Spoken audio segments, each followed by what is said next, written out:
¿Listos todos ahí en Génesis 16? ¿Sí? Muy bien, vamos a leer juntos, si me acompañan ahí. Dice: Sarai, mujer de Abraham, no le había dado luz hijo alguno, pero ella tenía una sierva egipcia que se llamaba Agar. Entonces Sarai dijo a Abraham: Mira, el Señor me ha impedido tener hijos. Llégate, te ruego, a mi sierva, quizá por medio de ella yo tenga hijos.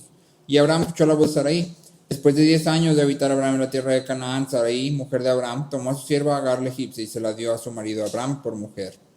Y Abraham se llegó a Agar y ella concibió. Cuando ella vio que había concebido, miraba con desprecio a su señora. Entonces Sarai dijo a Abraham: Recaiga sobre ti mi agravio. Yo entregué a mi sierva en tus brazos, pero cuando ella vio que había concebido, me miró con desprecio. Juzgue el Señor entre tú y yo. Pero Abraham dijo a Sarai: Mira, tu sierva está bajo tu poder, haz con ella lo que mejor te parezca. Y Sarai trató muy mal a Agar, y ella huyó de su presencia. El ángel del Señor la encontró junto a una fuente de agua en el desierto, junto a la fuente en el camino de Shur, y le dijo: Agar, sierva de Sarai, ¿de dónde has venido y a dónde vas? Ella le respondió: Huyo de la presencia de mi señora Sarai. Vuelve a tu señora y sométete a su autoridad, le dijo el ángel del Señor. El ángel del Señor añadió: Multiplicaré de tal manera tu descendencia que no se podrá contar por multitud. El ángel del Señor le dijo además: Has concebido y darás a luz un hijo y le llamarás Ismael, porque el Señor ha oído tu aflicción. El hombre será indómito como asno montés, su mano será contra todos y la mano de todos contra él, y habitará separado de todos sus hermanos. Agar llamó el nombre del Señor que le había hablado: Tú eres un Dios que ve, porque dijo: ¿Estoy todavía con vida después de ver a Dios? Por eso se llamó a aquel pozo Beer Lahai Roi, el cual está entre Cades y Bered. Agar le dio un hijo a Abraham, y Abraham le puso el nombre de Ismael al hijo que Agar le había dado. Abraham tenía 86 años cuando Agar dio a luz a Ismael. Oramos. Y estoy orando directamente el Salmo 119, versículos 15 y 16. Tal como está escrito, oramos. Señor, meditaremos en tus preceptos, consideraremos tus caminos, nos deleitaremos en tus estatutos, no nos olvidaremos de tus palabras. Favorece a tus siervos para que vivan y guarden tu palabra. Abre nuestros ojos para que podamos ver las maravillas de tu ley, Padre. Te lo pedimos en el nombre de Cristo Jesús. Amén. Muy bien, Kidner en su comentario abre este capítulo y dice: es irónico que después de que Abraham en los últimos 2 capítulos alcanzó unas alturas así increíbles, primero rescatando a Lot, derrotando a Kedorlaomer, y luego viendo o teniendo esta visión de Dios donde vio al caldero y todo esto, está, diríamos tú y yo, está en un nivel así increíble. Después de todo eso, aquí Abraham cede completamente a la presión, y rápidamente, después de que todo sale mal, Abraham se lava las manos. O sea, Abraham está en un momento aquí, y en el instante siguiente, Agar. Y nos parece irónico porque tú y yo estamos programados para buscar héroes. Nos gusta ver gente que hace todo bien, porque nos gustaría que nosotros hiciéramos todo bien y que fuéramos de victoria en victoria y que toda nuestra vida fuera para arriba siempre. Todo va mejor y mejor y mejor. Y quisiéramos ver eso en la Biblia. Sí. Pero la Biblia no nos presenta esto, sino que nos presenta algo que nos sirve mucho más, que es un espejo. La Biblia nos presenta un espejo, porque a través de la vida de Abraham, que es conocido como el padre de la fe, aprendemos que nuestro caminar con Dios es uno de altibajos, y que existe solo un hombre capaz de obedecer a Dios de manera perfecta, ¿sí? Y que todos dependemos de ese hombre para poder ser reconciliados con Dios, ¿sí? Entonces, este capítulo lo dividí en 3 escenas, entre comillas escenas. Me pareció, cuando lo estaba leyendo, me pareció como una película, la verdad. Creo que las dos historias de Agar que aparecen en Génesis son como muy dramáticas, me parecen como historias así muy de película, sinceramente. Entonces, dividí este capítulo en 3 escenas que nos apuntan a una sola verdad, la verdad de que Dios nos ve, ¿sí? Cada una de estas escenas va a reflejar algo de nosotros y también nos va a apuntar a Cristo como nuestra única esperanza. Entonces vamos a partirlo así. Primera escena, tenemos el plan. Segunda escena, tenemos el resultado. Y tercera escena, tenemos al Dios que ve. Primera escena, el plan. Segunda escena, el resultado. Y tercera escena, el Dios que ve. Entonces vamos a la primera escena.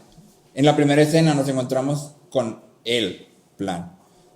Y el capítulo inmediatamente abre poniendo ahí el nudo, todo el problema central de toda esta historia. El capítulo lo pone luego en la primera parte. Dice: Sarai, mujer de Abraham, no le había dado a luz hijo alguno. Si Sarai, la mujer de Abraham, no le había dado a luz hijo alguno. Ahí está el problema. Luego, ¿sí? Ahora, quisiera que pensáramos por un tiempo, así que realmente lo sopesáramos. ¿Cuánto tiempo sería razonable? ¿Cuánto tiempo estarías tú dispuesto a esperar a que Dios obre? ¿Cuánto tiempo estarías tú realmente, o sea, seamos sinceros, cuánto tiempo estarías tú realmente dispuesto a vivir en obediencia? Porque Sarai estaba viviendo fuera de todo lo conocido, en medio de la nada, como una peregrina y extranjera, junto con Abraham. ¿Y cuánto tiempo estarías tú dispuesto a vivir así, sin que Dios quite aquello que te hace sufrir de manera profunda? ¿Cuánto tiempo estaría realmente, o sea, si de verdad que tú dijeras, yo creo que yo aguantaría un año, un día, 2 años, no sé, ¿cuánto estarías dispuesto? O sea, ¿cuánto tú crees que es un tiempo considerable? Antes de que tú y yo empezamos a pensar que tal vez hay algo mal con nosotros, ¿sí? Porque inmediatamente es lo que pensamos, ningún cristiano dice hay algo mal con Dios, luego, lo primero que piensas es hay algo mal conmigo, o tal vez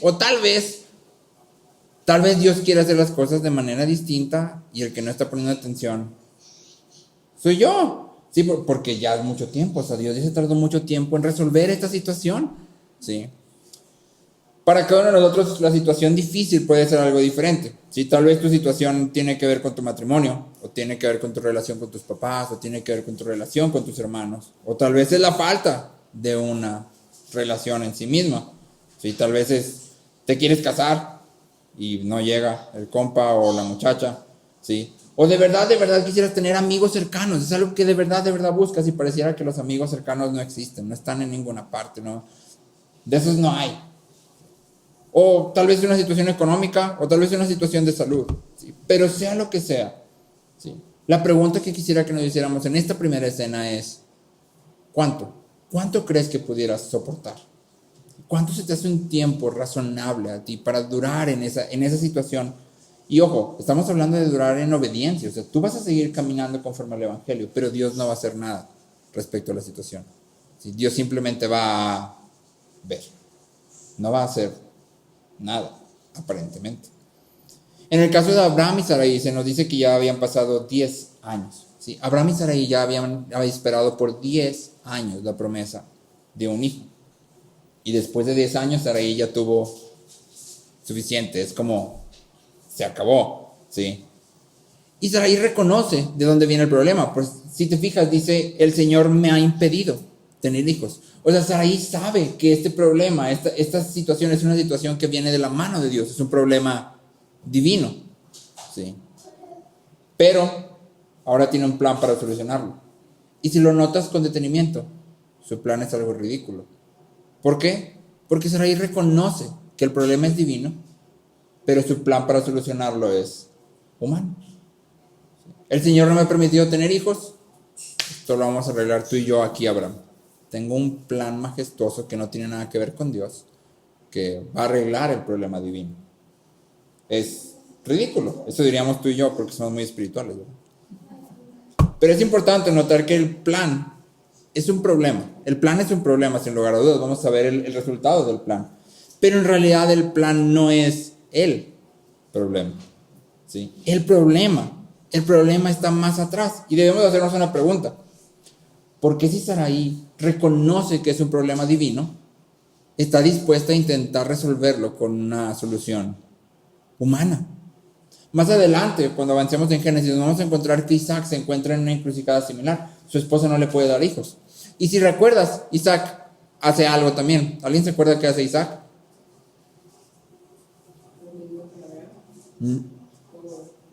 Clama a Dios. Isaac clama a Dios. Isaac dice, si Dios es el que no me deja tener hijos, la solución correcta es reclamar a Dios. Pues si Él es el que no lo está haciendo, entonces mi única solución, la única esperanza es clamar a Dios. Sin embargo, Sarai no recurre a eso mismo, ¿sí? Lo cual implica que el problema real está detrás del problemático plan que tenemos aquí, ¿sí? Y me gustaría que notáramos las palabras de Sarai de nuevo y que les ponga atención, porque fíjate lo que dice Sarai. Dice, entonces Sarai dijo a Abraham, mira, el Señor me ha impedido tener hijos. Llégate, te ruego a mi sierva, quizás por medio de ella yo tenga hijos. Te pregunto, ¿qué era lo que más quería Sarai en este momento? ¿Cuál era su deseo más profundo en este momento? Hijo. Un hijo era su deseo más profundo. En este momento Sarai no está pensando en que Dios ha prometido algo y a través de esa promesa todas las naciones van a ser bendecidas. No, ella está pensando en algo más. Ella está pensando en, necesito tener un hijo. Y lo necesito ya. ¿Por qué? Porque mi identidad, mi valor viene de que yo pueda tener un hijo. ¿Sí?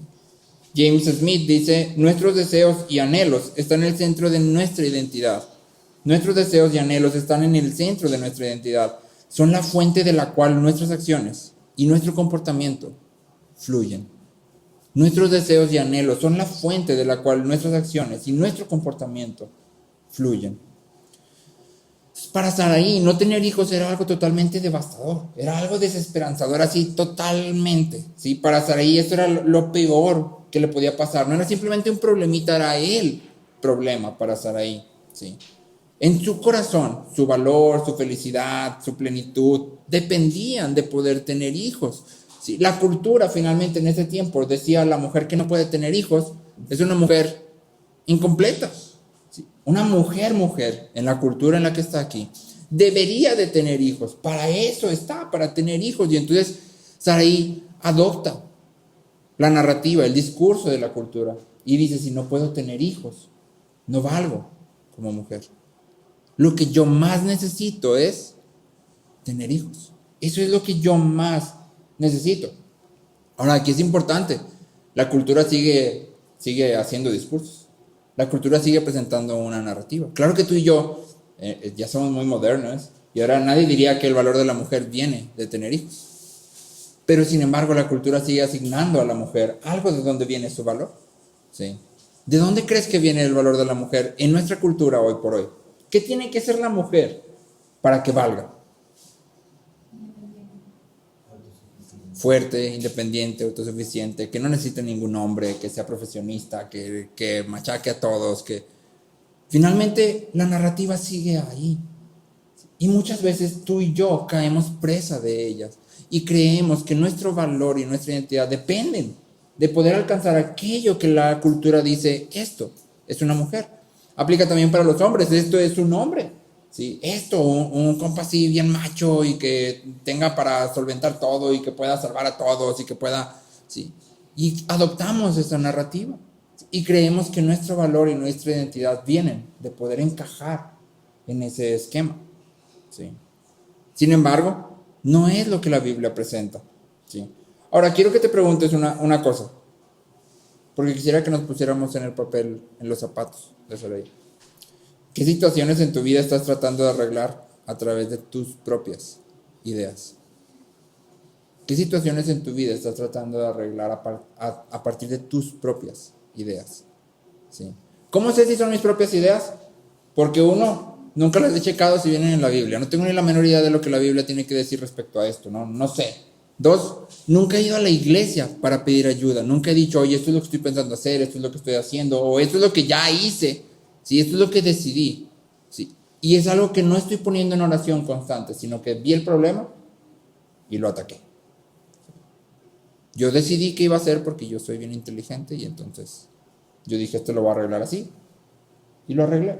¿Sí? ¿Cuáles situaciones en tu vida estás tratando de arreglar a través de tus propias ideas? Porque tal como Sarai reconoce aquí, tú y yo siendo creyentes y sabiendo que Dios es nuestro Padre, reconocemos que absolutamente todo lo que pasa en nuestras vidas, Dios está siendo soberano de ello. ¿Sí? Dios tiene cuidado de ello. Nada se sale de sus manos. Y entonces, sea cual sea el problema que se presente, pudiéramos decir junto con Sarai, Dios me ha impedido esto. O Dios ha permitido esto. ¿Sí? ¿Qué me es un problema? ¿Y cómo estamos afrontando ese problema? Esa es la pregunta. La solución para todas situaciones en nuestra vida es Dios. Y ojo, porque hay una diferencia en decir la solución para nuestras vidas la tiene Dios y decir la solución para cualquier problema en nuestras vidas es Dios. Y estamos afirmando la segunda. La solución para todos los problemas en nuestra vida es Dios. ¿Por qué? Porque el problema con nuestros problemas en realidad no es lo de afuera. El problema con nuestros problemas en realidad es lo de adentro. Si el valor y la identidad de Saraí no dependieran de un hijo, Saraí podría seguir esperando. No pasa nada. Si se va a tardar 20 años, pues 20 años, pues en realidad no es algo que me apura, no lo necesito. Pero como lo necesita, como depende de ello, entonces se convierte en un problema. El problema con nuestros problemas en realidad está en nuestros corazones. En Filipenses 4, 11 al 13, Pablo dice: he aprendido a contentarme cualquiera que sea mi situación. Sé vivir en pobreza y sé vivir en prosperidad. En todo y por todo he aprendido el secreto, tanto de estar saciado como de tener hambre, de tener abundancia como de sufrir necesidad. Todo lo puedo en Cristo, que me fortalece. Y ese es el secreto. Pablo dice, ¿te fijaste? He aprendido el secreto. ¿Cuál es el secreto? Todo lo puedo en Cristo, que me fortalece. El secreto está que estoy en Cristo. En Cristo puedo vivir conforme al Evangelio sin importar la situación que me rodee. En Cristo puedo tener gozo, paz, seguridad. ¿Por qué? Porque estoy en Cristo. Ese es el secreto. ¿Sí? Ese es el punto central de mi identidad. Estoy unido a Cristo. Ahora, el deseo desordenado de Saraí, el deseo malo de Saraí, por decirlo así, ¿es malo querer un hijo? No. Lo malo es que está desordenado. Ese es el problema. Está desordenado. Y el deseo malo de Saraí se ve manifestado en un plan humano. Ella rápidamente dice, esto se va a solucionar así. Y digo rápidamente, pero ni fue tan rápido. Se tardó 10 años. ¿Sí? Pero Abraham tiene un problema similar. Solo que podríamos decir que el problema de Abraham se manifiesta en el sentido opuesto y lo entrecomillo. ¿Sí? ¿Por qué? Porque Abraham, en vez de ser un solucionador activo, Abraham es pasivo. El autor, Moisés, deliberadamente conecta a Abraham y lo presenta como un Adán 2.0. No sé si te fijaste lo que está ahí, pero primero se nos dice que Abraham escucha la voz de Saraí, lo mismo que en el jardín. ¿Sí? Adán escuchó la voz de su mujer y aquí Abraham escucha la voz de Saraí. En vez de permanecer firme en la bondad de Dios, Abraham se deja guiar por la voz de Saraí. Y luego no te fijaste y dice que Saraí toma y da a Agar. Lo mismo que en el jardín. ¿Te acuerdas que dice que Eva toma y da de la fruta a Adán? Y entonces lo que el autor está haciendo es hacer un eco directamente del jardín. Así como Adán falló en cuidar el jardín y cuidar de su esposa, Abraham está fallando en cuidar de su esposa y mantenerse firme en la promesa de Dios. La pasividad también es una manifestación de que nuestro amor está desordenado. El simplemente dejarnos ir por lo que la cultura dice, ir por lo que nos aconsejan hacer y por lo que, sin mantenernos firmes en la palabra de Dios, sin traer a la Biblia, a ver esto cómo se hace, qué debería de hacer o no debería de hacer nada, ¿sí? ¿Cómo debería de estar viviendo? Simplemente bueno, vamos a hacer eso. Ok, vamos a hacer. Eso también es una manifestación de un amor desordenado. El Evangelio siempre nos llama a caminar. El Evangelio es actividad, no activismo, actividad. El Evangelio es caminar. Hebreos 12, 1 y 2. ¿Conoces este versículo? Dice: despojémonos también de todo peso y del pecado que tan fácilmente nos envuelve, y corramos con paciencia la carrera que tenemos por delante, puestos los ojos en Jesús, el autor y consumador de la fe. Y Pablo dice, corre con paciencia. Y en esta frase hay una idea doble, es corre, haz. Bueno, no sé si es Pablo, ¿verdad? Pero corre, haz. Pero dice con paciencia, lo cual implica que la carrera es larga. La carrera es larga. Tal vez no se acabe hoy, tal vez no se acabe mañana, tal vez... La carrera es larga, pero tú y yo debemos de correr con paciencia, con nuestra mirada puesta en Jesús. Sí. Pregúntate entonces ahora, ¿hay algo a lo que el Evangelio me está llamando y yo no he querido hacer?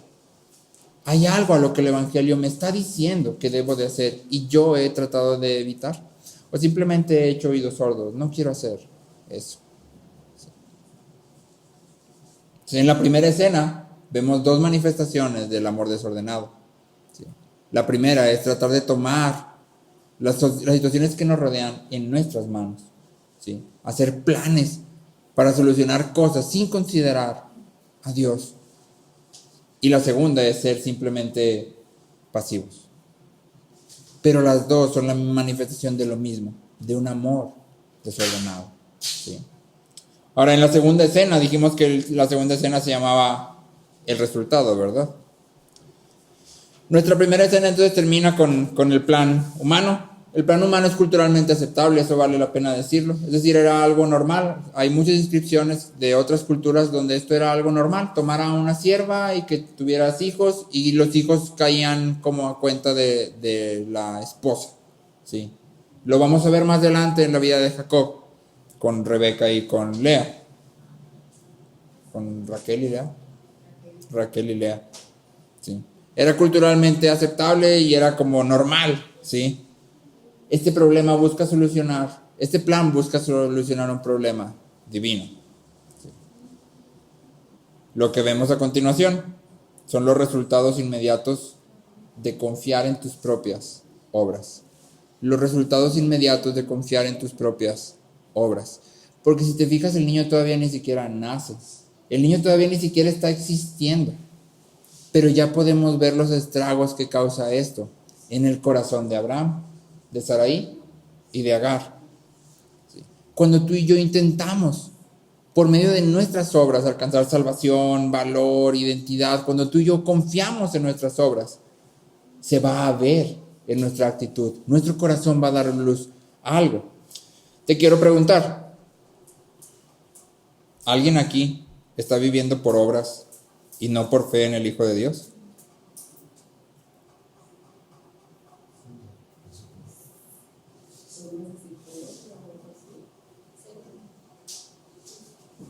A ver, levanten la mano todos los que no están viviendo por obras. Los que no están viviendo por obras propias. Todos los que no están viviendo por sus propias obras, levanten su mano. Para salvación, para valor, para identidad. Nuestras obras no consiguen nada.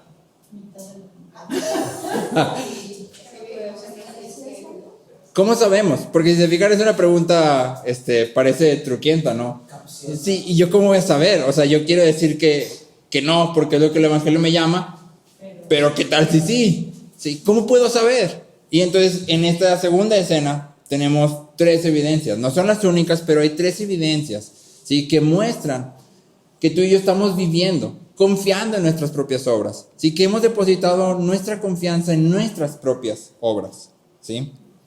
En primer lugar, tenemos la actitud de Agar. No sabemos absolutamente nada de Agar. La historia no nos dice nada de Agar en el sentido de que Abraham y Sarai maquinan este plan y no sabemos si Agar está dispuesta a participar, no sabemos si lo hace a fuerza simplemente porque es una esclava, no sabemos su actitud, no sabemos absolutamente nada. Pero lo que sí sabemos es lo que sucede inmediatamente después. El versículo 4 dice, cuando ella, o sea Agar, vio que había concebido, miraba con desprecio a su señor. Ahora Agar se ve a ella misma. Y aunque sigue siendo esclava, porque este arreglo no cambia el estado de Agar, aunque sigue siendo esclava, ahora su valor, según ella, es mayor que el de su señor. ¿Dónde encontraba Agar su valor? En su hijo. Exactamente lo mismo que Sarai. Exactamente lo mismo que Sarai. Agar estaba encontrando su valor en sus propias obras, en su hijo, ¿sí? Y entonces Agar muestra lo que sucede cuando cualquiera de nosotros alcanza o cree que ha alcanzado el estándar de alguien admirable. Cuando tú y yo depositamos nuestra fe en nuestras obras y luego creemos que ya hemos alcanzado lo que tenemos que alcanzar, ¿sí? Como cristianos eso significa que creemos que estamos viviendo una vida de santidad irreprochable, que somos así los cristianos maduros top, super wow. ¿Sí? Cuando eso sucede, lo que va a pasar es que vamos a comenzar a tratar a otros con desprecio, tal como Agar lo hace aquí. ¿Sí? Comenzamos a ver a otros como menos. ¿Sí? Y comenzamos a decir cosas como, no, es que de verdad fulanito, ¿cómo me desespera? O sea, no sabes cómo me desespera. No entiendo cómo puede hacer eso, no entiendo cómo puede decir eso, no entiendo cómo puede estar así, o sea, no entiendo, o sea, de verdad no entiendo qué le pasa. ¿Qué estás haciendo? Menospreciando. O sea, yo nunca estaría así, por favor. Sí. O comenzamos a decir, fulanito, hombre, de cristiano no tiene nada. No, si lo vieras de cristiano, ¿qué estamos haciendo? Menospreciando. Estamos despreciando a otros. ¿Por qué? Porque estamos confiando en nuestras propias obras. Creemos. No, él fue allá. Sí, yo acá. Yo ya he alcanzado el estándar de cristiano maduro. O sea, pues, ¿qué no me ves? Yo doy fruto y soy bien así, sé un chorro de teología y de Biblia. Y no, hombre, o sea, estoy acá. Él está. Y esa es una evidencia. Entonces, ¿en qué estamos confiando? En mis propias obras. Sí. Creo que lo he alcanzado. Que realmente cuando tú y yo nos vemos con sinceridad a nosotros mismos y lo vemos a Cristo, hay un abismo infinito. Pero lo perdemos de vista. La segunda evidencia, esa es la primera, desprecio de otros. La segunda evidencia de que estamos confiando en nuestras propias obras es mostrada por Sarai. Una vez que el plan de Sarai sale mal, todo es culpa de Abraham.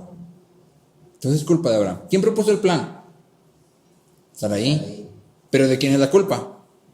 De Abraham. ¿Sí? Y ella es la agraviada. ¿Sí? Porque Sarai le dice, sea mi agravio sobre ti. O sea, yo soy la agraviada, yo soy la ofendida. ¿Sí? ¿Qué te pasa, Abraham? ¿Por qué hiciste esto? Y en cuanto tiene la oportunidad, ¿qué hace Sarai con Agar? La trata mal. La trata muy mal. ¿Cómo llamamos tú y yo a una persona a la que todo le ofende, todo lo ve mal, toda la culpa de todo lo tienen absolutamente todos los demás menos ella? Y en cuanto tiene la oportunidad lastima a otros con sus palabras o con sus acciones o con... ¿Cómo le llamas? ¿Cómo dirías que es una persona tóxica? Amargada, exactamente. Amargada. Es una persona amargada. Agar nos muestra lo que pasa cuando creemos que hemos alcanzado el estándar. Sarai nos muestra lo que pasa cuando está totalmente fuera de nuestro alcance. Cuando está totalmente fuera de nuestro alcance y nos fijamos en eso, en que yo no puedo alcanzarlo y todo el tiempo estamos pensando en que no puedo alcanzarlo y yo no lo puedo hacer y yo no lo puedo hacer, lo que sucede es, hay amargura en nuestro corazón. Y entonces empezamos a echar culpa de todo a todos y todos los demás hacen todo mal y todos los demás tienen la culpa de absolutamente todo. Y en cuanto alguien dice algo, yo busco una forma de agregar un comentario, el que sea, pero un comentario que haga sentir mal a alguien, al que sea, pero que lo haga sentir mal. ¿Sí? Y lo hacemos así como hasta, ay, sí. Pero sabemos lo que estamos haciendo. ¿Sí? No logramos gozarnos con otros, sino que cuando alguien logra algo, eso se refleja luego en nosotros en, yo no puedo lograr eso. Es lo primero que pensamos. Estamos, como dice Agustín, encorvados en nosotros mismos. Solo nos fijamos en nosotros mismos. La pregunta para ti y para mí aquí es, ¿qué tan seguido te ofendes? ¿Qué tanto te ofendes? ¿Qué tan fácil es ofenderte? ¿Qué tanto una persona tiene que esforzarse para que tú te ofendas? De todo lo que dices en un día, ¿cuánto consideras tú que es de edificación para otras personas? De todo lo que dices, ¿sí? Agrégale lo que haces, pero piensa en lo que dices. De todo lo que dices en un día, ¿cuánto es de edificación? Hay un autor que su libro se llama tal cual, No hay palabras neutras. Y ese es el tema de todo su libro, no hay palabras neutras. Y la idea es que todas nuestras palabras o edifican o destruyen. No hay un punto medio. O estás edificando o estás destruyendo. Entonces, de todo lo que tú hablas en un día, ¿cuánto edifica? Sí. Matt Smethurst, que es un pastor, dice, un creyente maduro es difícil de ofender y fácil de enseñar. Un creyente maduro es alguien que destaca en animar a otros. Un creyente maduro es alguien difícil de ofender y fácil de enseñar. ¿Qué tan difícil es ofenderte? Entonces llevamos dos evidencias, ¿no? El primero es desprecio o menosprecio, ¿sí? Lo segundo es amargura. Y lo tercero es evidenciado por Abraham, quien rápidamente se lava las manos. En cuanto Sarai viene y le dice, mi agravio sea sobre ti, mira, Agar ahora me mira con desprecio. ¿Qué dice Abraham? No, pues es tu sierva, pues tú haz lo que tú quieras. Abraham ni siquiera se molesta en decir, voy a tratar de mediar esta situación, pues yo también estoy aquí.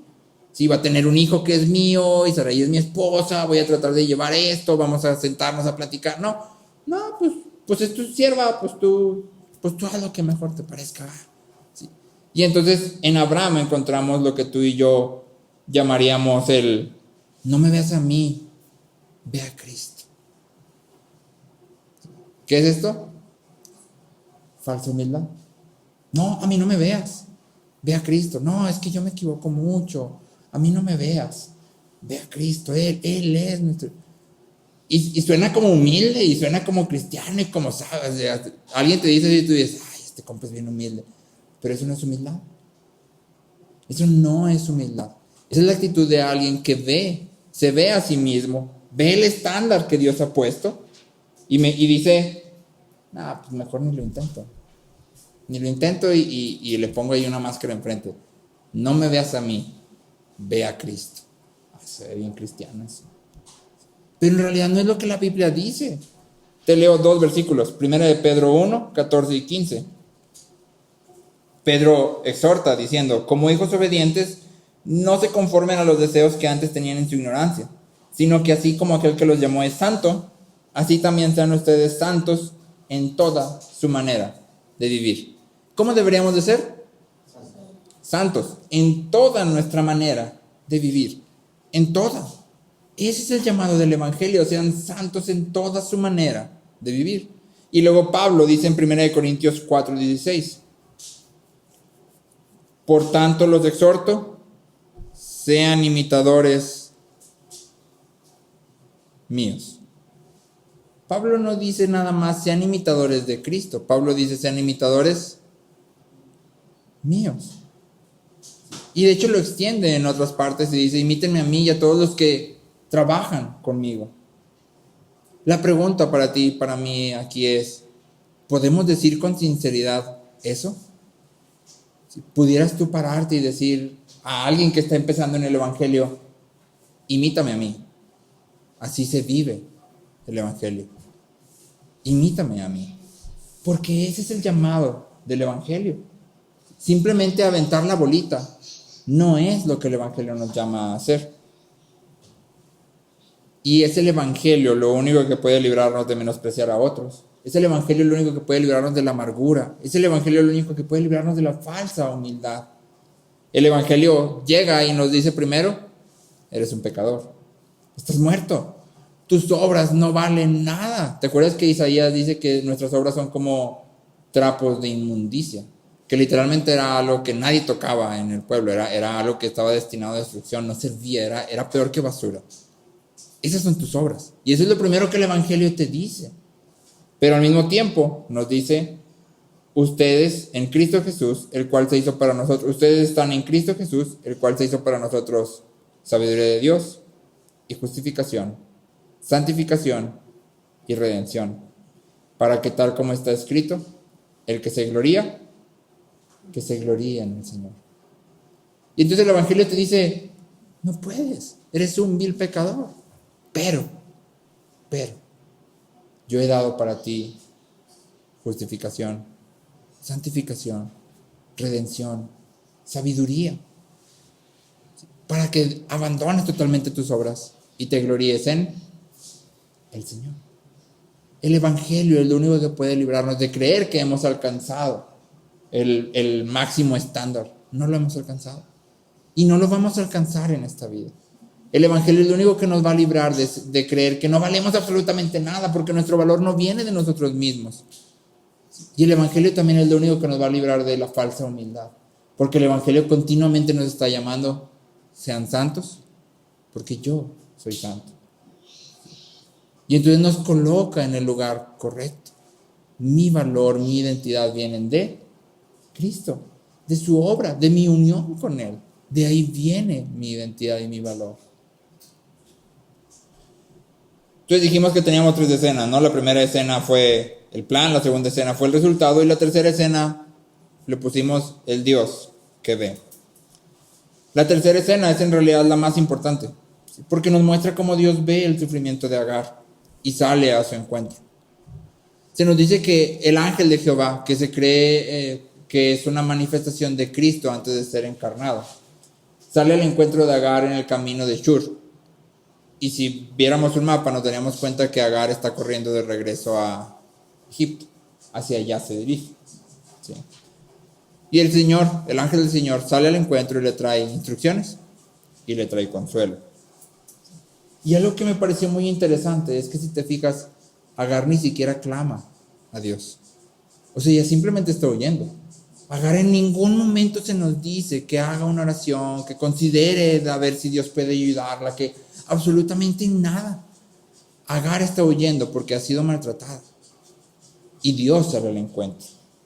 Lutero dice, Dios es pronto para atrapar el suspiro del corazón. Es decir, aún antes de que salga de nuestros labios el clamor, cuando nuestro corazón se está doliendo, Dios está viendo y sale a nuestro encuentro. En esta historia, tú y yo somos Abraham lavándose las manos, Saraí encontrando su valor en otras cosas, pero sobre todo somos Agar, totalmente perdidos y creyendo que en el mundo, porque Agar va de regreso a Egipto, creyendo que en el mundo vamos a encontrar nuestra satisfacción, nuestra paz, nuestro valor, nuestra identidad. Creemos que allá está lo que necesitamos, pero Dios viene e interviene, ¿sí? Y Dios nos hace ver que Él nos ve todo el tiempo. Dios no es ajeno a nuestro dolor y Dios no es ajeno a nuestro sufrimiento. Y hay 3 cosas que me gustaría que notáramos en este encuentro de Agar con el ángel de Jehová. En primer lugar, no sé si te fijaste, pero en toda la narrativa, Abraham y Sarai nunca mencionan el nombre de Agar. El narrador nos dice que se llama Agar, pero Abraham y Sarai nunca dicen su nombre. Para Abraham y Sarai, Agar es la sierva egipcia. No tiene un nombre, no tiene un valor, no tiene una identidad. Pero cuando el ángel aparece, la llama por su nombre. Agar, ¿de dónde vienes y a dónde vas? Pero no solo la llama por su nombre, no solo reconoce su dignidad, sino que al mismo tiempo le recuerda quién es, porque le dice: Agar, sierva de Sarai, ¿de dónde vienes y a dónde vas? Y te acuerdas, esto es lo mismo que acabamos de decir hace un momento. El Evangelio viene y nos dice exactamente esto. Dios sale a nuestro encuentro y a través del Espíritu Santo trae convicción de pecado. Nos recuerda que somos esclavos. Nos recuerda que estamos esclavizados. Y nos hace ver lo corrupto en nuestros corazones. Pero al mismo tiempo nos apunta a la obra de Cristo en la cruz, a través de la cual podemos ver su gran amor por nosotros, a través de la cual obtenemos nuestra identidad como hijos de Dios. ¿Te acuerdas hace algunas semanas que decíamos que el mayor privilegio del Evangelio es la adopción? Ese es el mayor privilegio que el Evangelio nos concede, el ser adoptados como hijos de Dios. Y entonces el Evangelio viene y nos dice: eres un pecador, pero Cristo ha muerto por ti. Dios te ha llamado para ser su hijo. Exactamente lo mismo que el ángel de Jehová hace. Agar, sierva de Sarai. En segundo lugar, el ángel trae instrucciones. Y las instrucciones son del tipo de instrucciones que no le gusta a nadie en problemas. Porque el ángel le dice: vuélvete a tu Señor. Vuelve a colocarte bajo su mano. Y esto es importante para nosotros porque si te fijas, Dios no promete cambiar la situación. Dios no le dice nada de Sarai. Si Dios ni siquiera dice: ya no va a pasar, o no te preocupes, voy a también hablar. De hecho, ya fui a hablar primero con Abraham y con Sarai y luego ya vine a encontrarte. O sea, simplemente le dice: vuelve al lugar en el que debes de estar. Y muchas veces Dios hace esto mismo con nosotros. No promete cambiar la situación, pero cambia nuestros corazones. No promete que todo lo que nos aflige va a desaparecer, pero trae esperanza que sirve como ancla. No promete que todo será color de rosa, pero nos recuerda lo que leíamos hace un momento. Todo lo podemos en Cristo, que nos fortalece. Es decir, podemos vivir conforme al Evangelio, podemos descansar en su amor, en su bondad, en la adopción que tenemos como sus hijos. Podemos seguir haciendo lo que el Evangelio nos llama a hacer, aunque todo en nuestro alrededor no cambie nunca. Y en tercer lugar, al igual que Agar, me llamó mucho la atención, porque no sé si te diste cuenta, el ángel de Jehová viene y le trae consuelo, pero el consuelo que le da no tiene absolutamente nada que ver con ella precisamente. Todo lo que le dice tiene que ver con el hijo. La esperanza de un hijo que va a tener gran multitud de hijos y que va a vivir y que va a ser grande y da ciertas descripciones. ¿Sí? Entonces todo lo que el ángel le da es una esperanza que está fundamentada en un hijo. Y es exactamente lo mismo que el Evangelio viene y hace con nosotros. ¿Sí? Nuestra esperanza está fundamentada en el Hijo de Dios. ¿Sí? El Hijo de Dios que ha venido a morir por nosotros. Nuestra esperanza no es que nuestra situación cambie pronto, puede que nunca cambie. Nuestra esperanza no es que nuestros sueños se cumplan, puede que nunca se cumplan. ¿Sí? Nuestra esperanza es más firme y es más profunda que esa. Nuestra esperanza es que Cristo nos ha unido a Él y nos ha reconciliado con Dios. Dios está a nuestro favor. Dios está a nuestro favor y eso significa que todo lo que sucede en nuestras vidas está obrando para cumplir el propósito que Dios tiene. Todo lo que sucede en nuestras vidas, aun cuando tú y yo nos equivocamos y fallamos y caemos, Dios sigue teniendo cuidado y todo eso va a producir un buen fruto. Dios tiene cuidado. Y en Cristo podemos ver todo esto. Esa es nuestra esperanza. Ahora, si te acuerdas, te dije que estas tres escenas nos apuntaban a una sola verdad. ¿Cuál? Que Dios nos ve. Todo lo que acontece en este capítulo nace de olvidar que Dios en verdad, realmente nos ve. Tal como Abraham y Sarai, olvidamos que Él ve nuestras luchas y nuestro sufrimiento. Porque si te fijas, Abraham y Sarai ya esperaron 10 años. Y seguramente lo que está pasando en su corazón es decir, pues a lo mejor a Dios ya se le olvidó, o a lo mejor yo tengo que hacer algo, o a lo mejor, no sé, hay que mover algo. Y se les olvida que Dios nos ve. Y ojo que cuando decimos que Dios nos ve, no es simplemente como que está mirando una granja de hormiguitas y las hormiguitas están ahí marchando. Cuando decimos que Dios nos ve, estamos diciendo que Él está prestando atención a nuestras vidas. Realmente está involucrado en lo que estamos viviendo. Dios no nos abandona, podemos descansar en Él y en su bondad. Tal como Abraham y Sarai, olvidamos que Él nos ve pecadores tal como somos y nos justifica. Él es quien nos salva, no nuestras obras. Él nos adopta como sus hijos y es en Él en donde hay verdadera satisfacción y plenitud. Cuando tú y yo nos olvidamos de que Dios nos ve, nuestros corazones comienzan a divagar, a volverse loquitos. Nuestra mirada se desenfoca. Pero a través de los salmos Dios nos recuerda, y te quiero leer varios pasajes. Salmo 32:8 dice: yo te haré saber y te enseñaré el camino en que debes andar. Te aconsejaré con mis ojos puestos en ti. No es solo de lejos, te aconsejaré con mis ojos puestos en ti. El Salmo 33:18 y 19 dice: los ojos del Señor están sobre los que le temen, sobre los que esperan en su misericordia, para librar su alma de la muerte y conservarlos con vida en tiempos de hambre. Y el Salmo 34:15 dice: los ojos del Señor están sobre los justos y sus oídos atentos a su clamor. Dios realmente nos ve, está interesado en lo que estamos viviendo. Los filósofos antiguos, y esto creo que lo hemos platicado, dicen que dos personas enamoradas, dos amantes, son dos personas que están continuamente viéndose el uno al otro. y se deleitan el uno en el otro. Así que si Dios ha puesto su mirada en nosotros y constantemente nos está viendo, ¿cuál sería la respuesta correcta de nuestra parte? Verlo de regreso. El Salmo 141:8 dice: porque mis ojos miran hacia ti, oh Dios, Señor. En ti me refugio, no me desampares. Mis ojos miran hacia ti.